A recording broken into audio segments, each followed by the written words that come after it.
Та бүхний харж байгаа охиныг Нандин Хүсэл гэдэг. Тэрээр Орхон аймгийн Баян-Өндөр сумын 4-р сургуулийн 7 анги сурдаг. Нандин Хүсэл охин нуруу нугасны гэмтэлтэд дэлхийд эмчлэгдэх боломжгүй гэсэн оноштойч өөрийн хүсэл мөрөөдөлтөд хөтлөгдөн гэрэлт ирээдүйнхээ төлөө сурч, боловсрч, хөгжиж явна. Би харин миний охин одоо том болоод юу хийх үү, яах вэ гэ одооноос ер нь айгүй санаа зовно л доо. Юу одоо ингээл хичээлээс гадна те юу илүү сонирхож чинь хөгжим тэгэл нөгөө зураг гар урлал мурлал гэл те. Нөгөө одоо өөрийнхөө хоолыг өөрөө л олж идэж ш. Баян бид нар мөнхийн хажууд нь байх ш. Тэгээд ерөнхийдөө тэр тал руу нь одооноос л ер нь яаж эхэлж байгаа, анхаарч эхэлж байгаа. Өөрийнх нь сонирхол нь ер нь бол зурах хөгжим сонирхолтой ер нь. Ерөнхийдөө ангийнх нь одоо нэг удаа ингэсэн байсан. Ангийнх нь хүүхдүүд нь өргөөд 3 давхарлаа өргөөд мэдээлэл зохицуул руу нэг удаа авч орсон байсан. Тэгээд тэгтэн айгу баярлж исэн л та багш нь болоо ангийнхаа хүүхдүүд нь баярлж исэн. Тэгээд 3 эрэгтэй өргөсөн гэж байгаа. Тэгээ өргөө гаргасан мэлээ. Тэгээд хамгийн гол нөгөө унгаач хой гэдэг жоохон санаа зовд идэр чинь 7 дугаар анги жоох хүүхдүүд учраас тэгээд ер нь бол хүүхдүүд ер нь томрох тусмал айгу тусдалт юм билээ.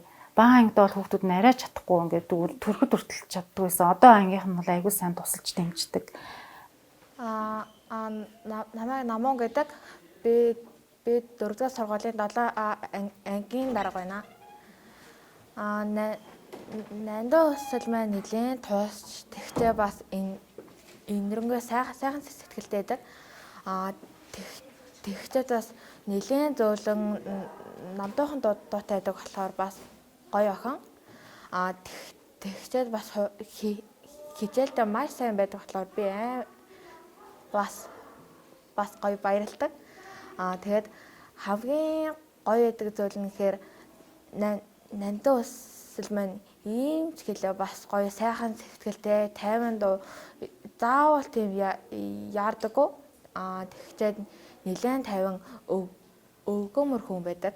Намайг Эрдэнэ хоёр гэдэг 4-р сургуулийн 7 ангид сурдаг. Тэгээд хичээлд сууж байхад бол ном өгч хуваадаг. Тэгээд тарахаараа нөгөө нэг юу руу яаж ээж рүү хөргөж өгдөг. Илдэг. Тэгээд тусч өөр ер нь өглөвч. Нандин Хүсэлтэй хамгийн гоё зугаалсан юм өндөрлөг, баян өндөрлөг гарахад хамгийн гоё хийсэн.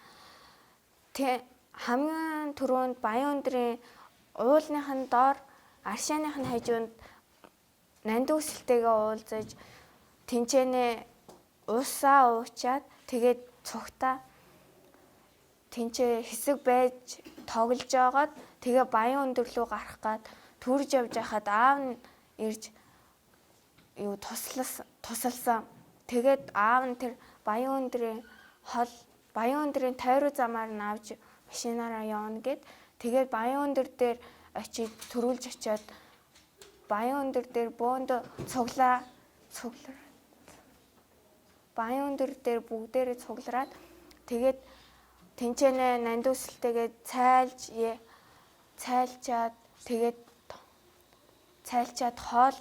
хоол ундаа идчихэд тэгээд цугтаа тоглоход хамгийн гоё хийсэн.